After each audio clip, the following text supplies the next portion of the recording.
Hello, welcome to the Newspaper Review. My name is Williams Abule, and right here is where we'll bring you the headlines across newspaper. I hope you're ready to be a part of this. To do that, you need to first subscribe to this channel by clicking on the subscribe button. Don't also forget to turn on your notification because that's the only way you'll get notified whenever we come up with a new episode of this program. All right, we're about to start, but first I have to introduce Mr. Victor Sioko to you. Thank you, sir. All right, he's our current affairs analyst, and together we're going to go through the headlines. So do well to also be a part of this. And don't forget that we're also on other social media handles. We're on Facebook at Staff TV. On Instagram, it's StaffTV_NG, and on Twitter, it's at Staff TV. So engage with us on all of these platforms. We want to hear from you. Of course, you need to also explore our other interesting programs here on this channel. So you don't want to miss a bit. Stay connected to us by following us on all of these platforms. All right, I'll go straight to taking the headlines today, and we'll begin this day's headlines from This Day newspaper. See how that sounded. All right, don't mind me. We'll start with This Day newspaper for today, the 17th day in the month of August 2022. And on This Day newspaper at the top here, we see Buhari eliminating malaria by 2030 will save Nigeria 2 trillion naira. Eliminating malaria by 2030 will save Nigeria 2 trillion naira. Dangote inaugurated as chairman of Council to Eradicate Scourge. That's the malaria scourge, that is. All right, moving on, we also see here federal government ASU meeting ends in deadlock. You'll find details of that on page 43 of This Day newspaper. Also here, we see Disco's alert on nationwide blackout as TCN begs workers to suspend planned strike. Details you find on page 5 of This Day newspaper. As the major headline here, we see Usman, how Dambazu resisted pressure to topple Jonathan. Says he made a promise to international community he wouldn't. Ex-army chief proposes drastic reform of entire security sector. Declares size of military police inadequate for Nigeria's population. Buni cautions against hate speech, says nation's interest uppermost. All right, do well to pick up a copy of This Day newspaper. That's where you get details of all of these stories I've just read to you. All right, Mr. Victor, I come to you. All right, let me ask you again. That first headline I read, which is Buhari eliminating malaria by 2030 will save Nigeria 2 trillion naira. That's a huge sum. Do you agree with the assertion? Well, I hope it works. I hope it works because malaria has really done us so bad in this country. Yes. I'm a victim of malaria. I don't know about you. Yeah. Because we are highly rated. Nigeria is number one on the rank list of people having the infection of malaria. Yeah. We are on 25% Wow. against the whole world. And you know what that means? 1/4 of the total population of the world that has malaria, Nigeria comes up number one. And we just need to eradicate this because, come to think of it, what happens? The effect on our economy, people lose man hours. And at the same time, people die. We have the highest death rate due to malaria in the world. Could you imagine? In Nigeria, 76% of the population are prone to malaria. 76%. And that is why sometimes some deaths happen and we think it's spiritual, not knowing that the person died because of malaria.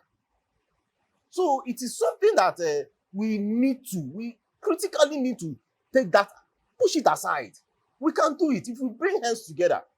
And I need to congratulate or thank the leadership of Dangote. Dangote has really, in fact, not just the malaria, Dangote has done so much in this country with respect to the health sector. He is an investor when it comes to health. Also, I will not forget the good works of the UBA group, the Tony Elumeni group, their foundation. They've been helping a big deal. So it's also a good idea that the president had to call these things together, both from the Access Bank, the MD of Access Bank, brought them, all of them together, even from the AFCDB bank, brought everybody together to make sure that, see, let's go head on malaria. It might be sounding little to some persons out there. Malaria might just be, what is malaria? we should be focusing on HIV. Oh, guy, malaria is killing Nigerians. What about our pregnant wives? Yeah. What about children? In fact, the rate of death occurs mostly between child of 0 to 5 years of infants, Children, yeah. of children. Mm. And see, you know what?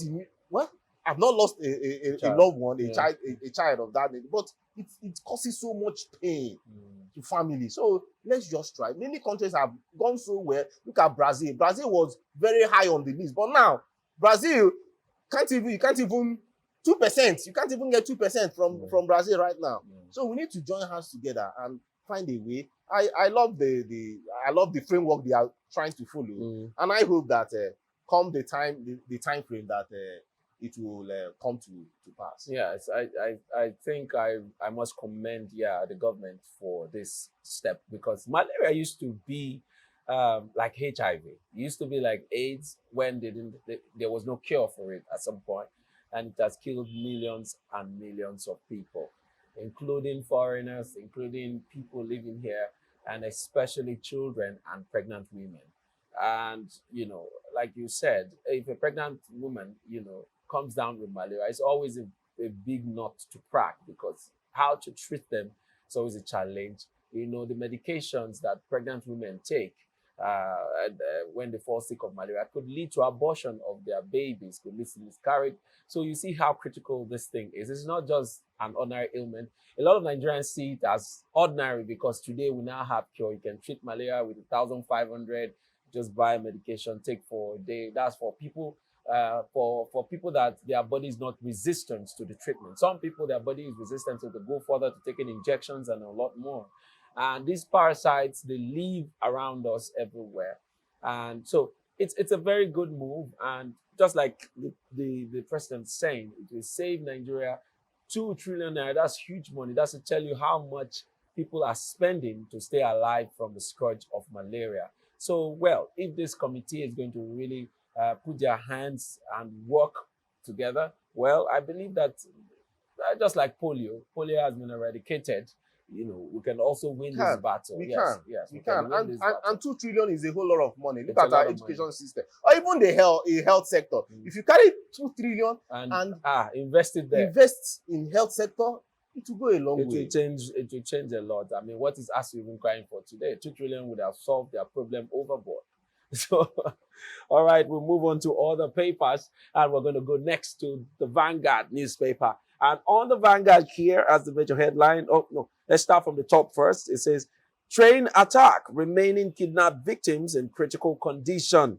Ex-negotiator speaking there. You find details of that on page 8 of the Vanguard newspaper. We also see a gunman kidnapped commissioner in Nasarawa.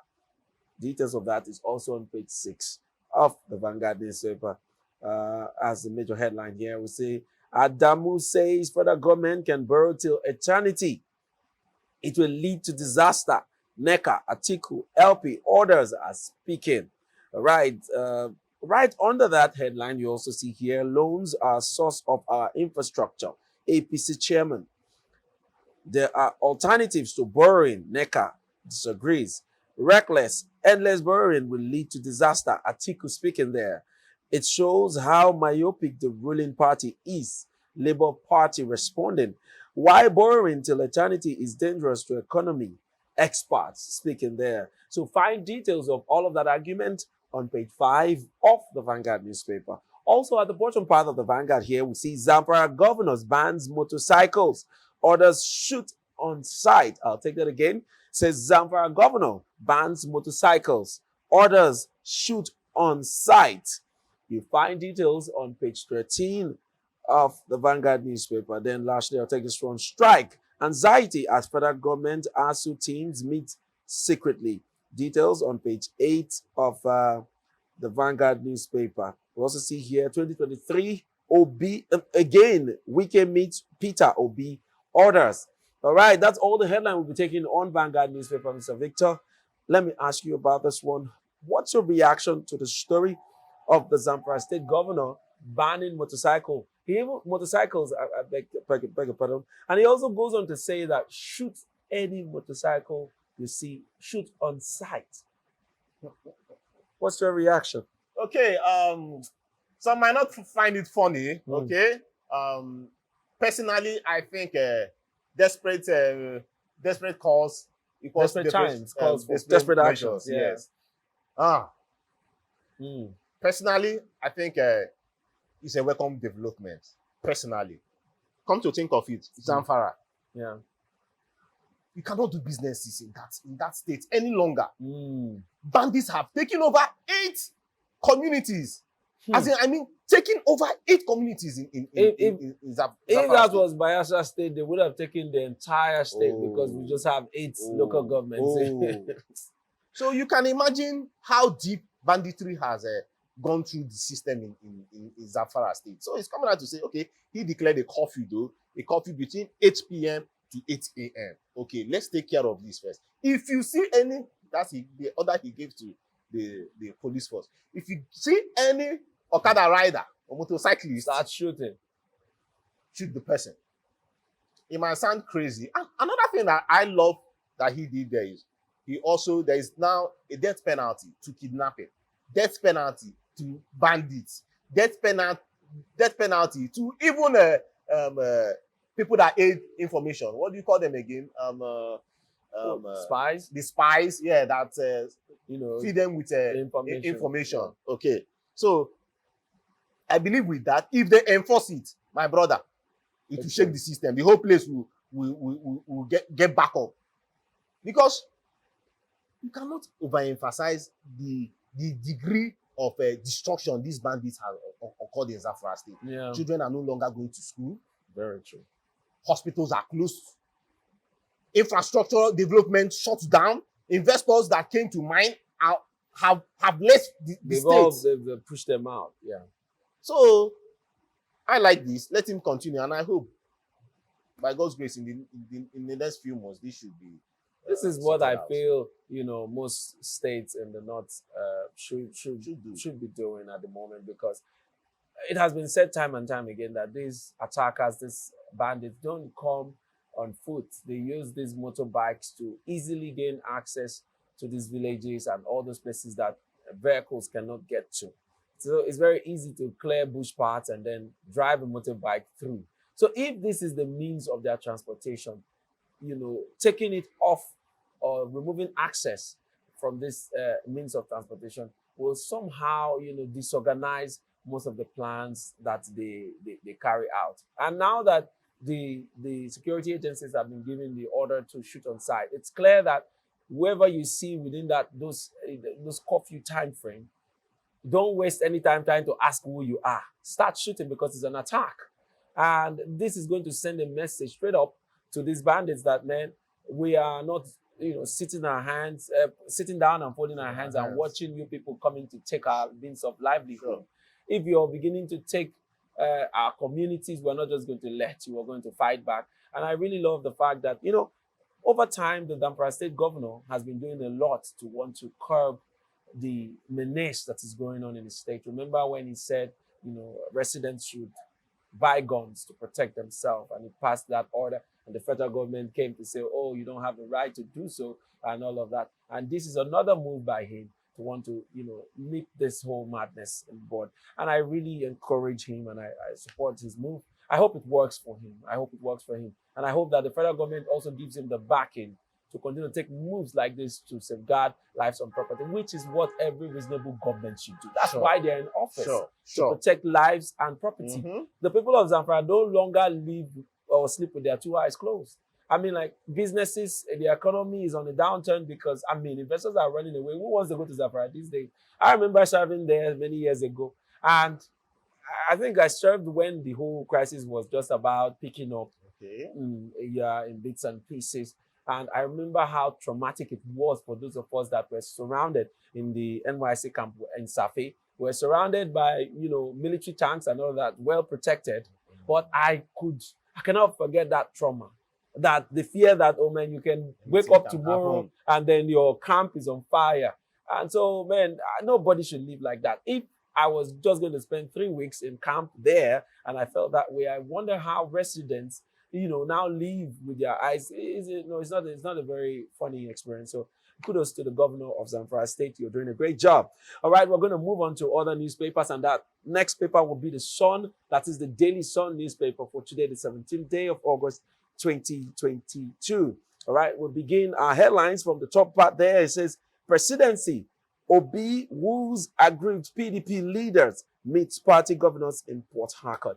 You can get details of that on page 6 of the Daily Sun newspaper. We also see here, IGP talks tough in Imo, tells bandits, other violent groups to turn new leaf.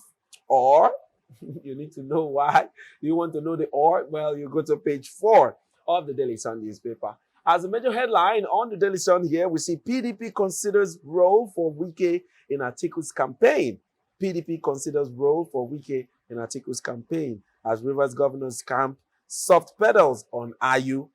No party fighting itself can win elections, says Wike. That's very interesting. All right, other stories here on the Daily Sun. We see here COVID-19. Lagos leads as NCDC records 144 new cases. All right, we also see here Okowa storms Plateau to ginger PDP members. Details of that on page 6 of the Daily Sun newspaper. And lastly, I'll take this headline. It says here, Lalong begs Catholic bishops over comment on Pope. You get details of that on page 6. Says, I'm not perfect, forgive my mistakes. All right, Mr. Victor, let's take some of the stories here. Let's start with that of Obi going to woo, PDP aggrieved members. Do you see anything coming out of that? It's a tough one. Yeah. Really tough one. Okay, from the pictures that we saw the Benue State governor. We saw that's Autumn. Yeah. We saw the Abia State governor, which also caused some laughable scenes on social media. True. Where some person, in fact, I saw a picture. Somebody edited the picture and removed his face.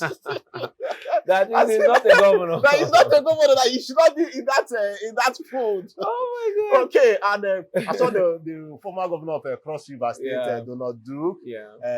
We saw Dan Kwando. Yeah. We saw a whole lot of them. Yeah. Okay, and now the qualms or the quagmire there now is, will there now be a new PDP that will support the Labour Party?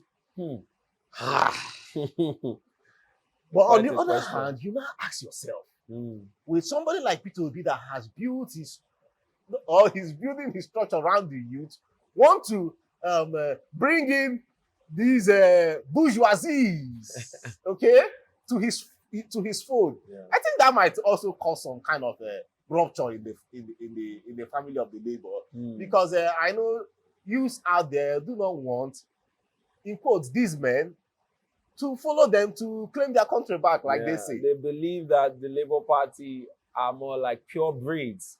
They are void of any stains. They are pure, so they should remain pure. These other guys from the PDP that he's beginning to rally around, these guys are more like the bad guys.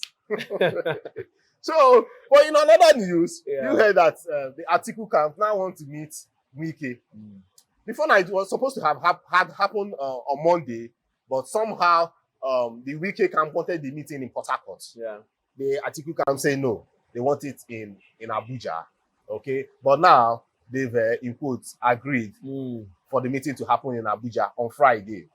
Yeah. But that also, when I say I have learned a whole lot about these Abuja Port Harcourt meetings now, you find out that one way or the other, Wike is bringing Port Harcourt to the map. If you check, many of these persons come to Port Harcourt, and what is another thing? The economic value too, bro. Yeah. That means hotels are selling out. Yeah, they're selling because out. They come with their aides, they come with their drivers and all that. Okay, so economically, I think he's making a good move for his state. Yeah. And I was also wondering, just like you might be out of the discussion, but I was also wondering, somebody like the Abia State governor. Yeah. How did he manage to come to Port Harcourt from Aba? Of course. I don't know if you followed that road. But viewers out there, if you don't live around here, one of the worst roads down here in the southeast is the Port Harcourt Aba road. That's going to Aba from Port Harcourt. You have to have, I don't know how to describe the vehicle that you can use to pass there. That's it. You need to have a specially made vehicle for you to travel between Port Harcourt and Aba. And then when you get to Aba too, let me leave Abia State people so that I will not make them get angry at me this morning. So, yeah, I know that in the coming weeks, we will see a whole lot of this. Let's wait till Friday and see what comes out from the meeting. But as it looks, I am so sure that Wike will not leave the PDP. Yeah. Because he still has, he still has the dream to put his in quotes, son to become the governor of the state come 2023. Yes. So how will he leave the party? Then who will do the campaign for him under the umbrella of the PDP? Throughout the period when he was speaking, during the commissioning, just the weekend here, he has always been very critical of the PDP recently about their activities and all of that. I've heard him say severally when he said, that he's keen on, winning the elections for the governorship position here in Rivers State. That's his major, plan for the next season. That, he keeps referring to his successor in person of Similaye Fubara, that he refers to him as like the governor in waiting is here with me. He says that all the time. Yes. So yes, he's really keen on ensuring that the PDP in Rivers State wins the election. But what we are not sure of is if Wike is now sincerely willing to work for the presidency, like to work for the PDP, yes, to winning the presidential office. That's what we don't know. And his body language is giving a lot of signal that he's neither here nor there about it. Since they see him as irrelevant, as a baby boy looking for lollipop, well, he's ready to go and find lollipop elsewhere. So these are the things we say that they need to continue to work on resolving, and on time too. Because if they are fought to this point where they want to really clinch power back, they should be ready to sacrifice everything. And nothing is too big to sacrifice to get there, unless they don't really want it. If it is just for the show and for the media, then, well, we can go about reporting the rancors and all the fights. It's interesting. It looks very dramatic. When Wike fires, they fire back and forth. We can continue to report all of those stories. But if they mean business, foot on ground, they should really, appease Wike somehow. The guy is grumbling, he's not happy.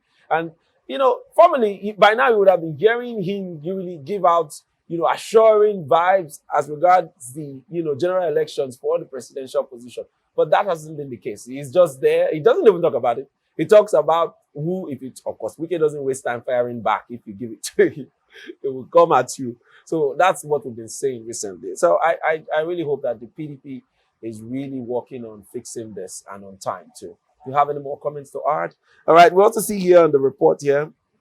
That's the same Wike story when it says the PDP considers role for Wike in Atiku's campaign. They want to put him as maybe one of the campaign leaders. Well, I don't know. I don't know if that's what Wike wants. The campaign leadership has been selected already. That's what's his name again? Dino Melaye is part of the team. Yeah, so yeah, okay. Dino is there. So, but I think now you ask, what kind of promise will they give to Wike? Is he a minister? He has already said he doesn't want to be a minister.